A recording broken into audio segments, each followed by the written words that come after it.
So what I'm going to do this week is I'm going to jump into the animal husbandry system within Ashes of Creation. Now, animal husbandry is a profession within the processing section of the artisan classes, and it ties in nicely or closely with the taming profession, which is the gathering section of the artisan classes. So the part and parcel, when you're out in the world of Vera, you're going to go out and gather up, or you're going to tame these creatures, and then you're going to process them, or you're going to basically breed them. So you get a bunch of these different variants, all these different creatures that can affect and benefit you in all these ways, or could be negative towards you if someone else is using them against you. But it is a really interesting system. There's a lot of fun to be had, and I think it's something that every single person will experience in day-to-day in Vera, and there'll be no avoiding it. And personally, even though I'm a PvPer, I love PvE, but I am a PvPer, or I swear more in that direction, this is probably one of the most interesting systems for me within the game that I'm most hyped for, and that's coming from someone who loves PvP.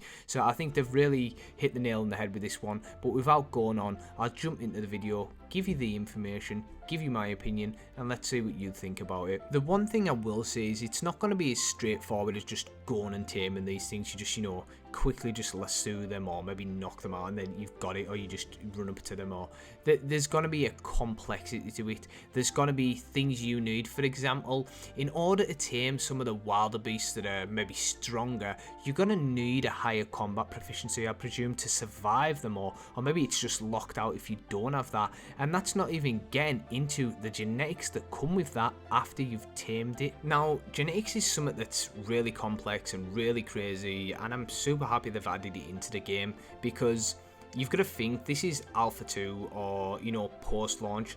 With foundations these strong and with the systems they have for the animal husbandry, it is ridiculous where they could go with this with DLCs, and it just brings so much replayability. And I'm always pushing that, saying we need replayability in a game like this, and that's what an MMO should have. And with this, it's just one small or maybe massive system that will have that. But with animals, when you tame these animals, when you tame these tames of these creatures and mounts, they're going to have specific unique characteristics and stats that are determined by their genetics. So think in real life like your own genetics, the complexity of that, maybe the colour, the eye colour, maybe they're more efficient with abilities or combat efficiency or appearance. They're going to change their speed, their health, their armour, their energy levels.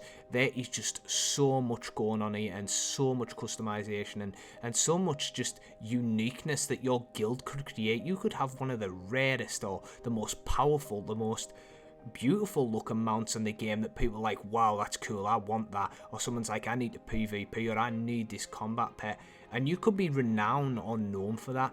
And for me, it's something I really want to get into, something I'd really like the guild to get involved with, and I imagine everyone will be taking part of this regardless of being a PvE or a PvP, because there's just something there for everyone. The thing is with this is it's going to need a lot of testing. We know that. It's just so complex to not need tested.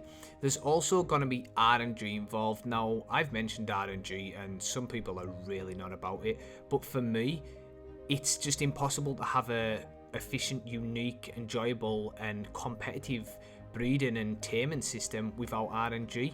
You want people to go out and not just say, oh, I'm going to tame this, now I've got it, that's one in the arsenal, it's just like a mount, I've got that, move on to the next. No, you don't want that. What you want is people to go out and like, I've tamed 5-6 of these on this specific season, because locked out in the other seasons, I've managed to not get PK'd, our guild stuck together, and we've got these different tames, and we've maybe got more health on one, or we've maybe got one more melee damage, or maybe a special ability after farming them out. Now on Ark, that's where the replayability comes in. You just don't go out and tame, say, a Giga, a really powerful dinosaur on there if you've never played it. You go out and tame multiple amounts of these, and if the seasons affect things differently, and tames are around, and then there's rarer spawns in different seasons, it really makes you want to get out there. But at the same time, you're gonna have to be careful. Your guild's gonna need to protect you, or you're gonna need to protect yourself, because these will be farming hotspots. People will want these rare tames, whether it's for PvP dominance, or whether it's for credibility or reputation, or whether it's, like I said before, selling. But it really is going to have a shitload of replayability, and it's going to be fun. And I think Intrepid have really done themselves well here, and I think it's really going to benefit the game. So when you get through all them raids, or you get through what you see as end game content, Well, there you go. There's never-ending endgame content. There's replayability, and that's what an MMO should do. While you're waiting for that next patch, or this is just my opinion, you might differ, you might like the month breaks, but while you're waiting for the next patches or the next big DLC update, well, you have something to do. You have something to work towards, something that consistently gets you wanting to play the game. Them days where you get home and you just want to jump on and get involved. This is what I like to see. This is what I have enjoyed in other games. There really hasn't been a breeding system on this level or a taming system on this level. I often talk about Ark in my videos because it's one of the most complex breeding and taming systems, but this far past it, this shadows it. Now, to get into how you could potentially have a better chance at getting these rarer tames or these rarer genes, well, the more you tame stuff and the more you breed stuff, the more your profession or your animal husbandry profession grows, whether it's taming or breeding, and this gives you the chance to unlock these rarer genomes and even the opportunity to create an entirely new species which could be super powerful or have special abilities or be just even rarer. Now that to me is really cool, and that could really make your guild stand out, or that just could be a personal goal and achievement you want to take part in, and I think that's awesome. So if you're really wanting to go at this and you're really wanting to get this best stuff, then you're going to have to tame a lot, you're going to have to breed a lot, and you're really going to have to progress these artisan systems. And if you really go at it and you're really good enough, you could even create an entirely new species when you're breeding specific tames together. Now, the most powerful genes and traits will be hidden in rare spawns and through rare mutations, which you're going to have a better chance of getting if you've progressed in these artisan classes. Now, breeding. Where are you going to breed? How are you going to breed? So, for breeding, you're going to need a stable. Now, you can't have a stable unless you have a freehold. Now, I'm not going to get into freeholds because it's super awesome, extremely complex, and I've made a video on that, so I'll drop that in the description below and I'll pop it up above. So breeding's gonna be about discovering the best blends of creatures, but you might not be able to get the best blends of creatures unless you upgrade your stable. So to breed higher tier creatures, you're gonna need to have upgraded that stable. Now at the minute we don't know a lot of information, but I imagine it's gonna be through resources and through actually breeding, so you might have to breed a lot of lower tier stuff to level to mid tier, then to end tier, which brings more replayability, and it gives you a learning curve, and it gives you something to do and something to aim for. And if it's a bit grindy, I'm gonna be honest, I'm not too bothered, because there's a lot of fun that comes with going out there and getting involved in all this. Now, another thing that makes this system unique is your geographical location may affect what you can breed. So what that's saying is, if you're in the tropics and say I'm in the snow, you might have to go out and trade. We might need to trade with each other, or potentially if you want to go really deep, you want to level these and you want to get the best stats and max out, then you might decide you're going to move from your node, you're going to go out to that area and you're going to go to these different nodes of these different biomes, and you're going to tame up and breed up this stuff there. But then again, if you're running a node, you've got an alliance, you're happy where you are and you're like, I don't really want to move about, well then just head to the auction house. I'm sure people will be selling them there as the game develops, and just buy them off there, and there you go, you're sorted, no need to move around. When you're raising the tame, it's going to go through several stages, so it'll have baby stage, and potentially that could be 6 hours of raising, or maybe juvie stage it leads into, which might need quests, or you might need to feed it certain things, which then leads into adulthood.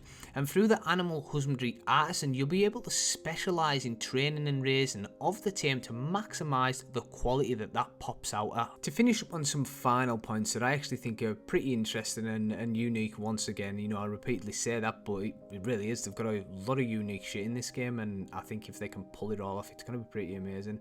But the animal husbandry tree will have a compendium which will give creatures a unique ID, which will take into account all possible combinations between tames. There's going to be limits on what can be combined though. Now, the more you discover within the compendium, the better you'll become at breeding, and you're going to do that by going out and questing, or actually getting involved in the breeding, trying to figure it out yourself. And not only that, they are going to have an interface potentially, we don't know for definite, but it does sound like something they could be doing, where it will track your successes and failures when you've been breeding stuff when it comes to mutations or genes, which is another awesome little thing there to add more complexity. Then adding cosmetic sport for mounts may be a quest that the player needs needs to complete while the team is in the youngling stage in order to use it. Now, that's going to piss people off, some people, and they're going to say, oh, I've got my skin, I just want to pop it on. But for me, I think that brings more value to the skin. The fact that you've bought it and can't just put it on, but you've got to earn it in game when they're in a youngling stage, I think it just brings more content to it, and I'm all down for that, and I think that's really cool and a really nice idea Intrepid's put in place there. As always, I really do appreciate you watching the video. Any feedback or any opinions you have, whether you're going to be taking part in this, whether you don't like it, whether you disagree with what I've said, or whether you've got your own opinions on it, drop it in the comment section below. No matter what it is, I'll get back to it, and I do like different opinions. I do like people just getting involved, and I like to see what the community thinks about the game, because from that you can kind of see which direction, you know, Intrepid might take it. Some of the stuff they're going to double down on and not change, but a lot of it with feedback from us, it can really help develop the game, and I do appreciate it if you drop a like on the video, because it really does help. As I say, I'm getting a lot of positive feedback, a lot of good comments, and if you do want to continue the discussions after the video, feel free to jump in the description below. There's a link to the Discord. It is a guild Discord, but it also is a community Discord, so they're kind of two in one. It's separated, but everyone's free to get involved in any of the discussions,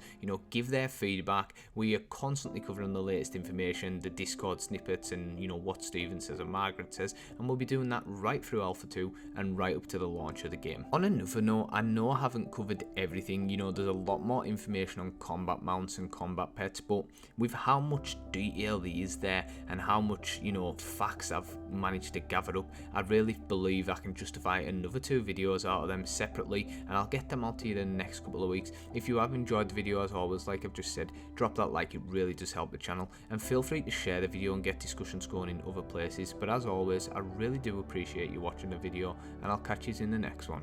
Cheers.